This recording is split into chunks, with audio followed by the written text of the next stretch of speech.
সোনারগাঁবাসী, not only মানে কোনো দলমত না, সকলের দাবি সোনারগাঁয়ে ক্ষুদ্র বিশেষ কিছু ব্যক্তি যারা নাকি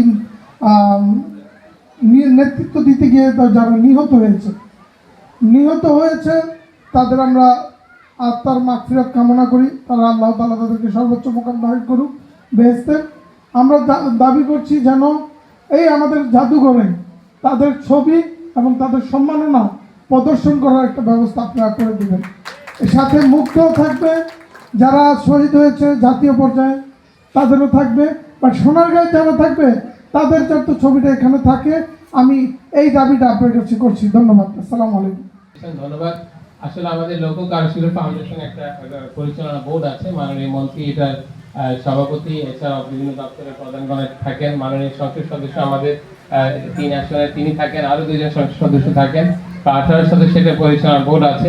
আমরা ডে টু ডে যে সব রেগুলার অ্যাক্টিভিটিসগুলি আমি পরিচালক হিসাবে এখতিয়ারবান করি, কিন্তু এইসব যে বললেন শহীদের ছবি সংরক্ষণ বা এটা আমি পরিচালনা বোর্ডে উত্থাপন করবো, যেহেতু আমাদের মাননীয় সংসদ সদস্য থাকবেন।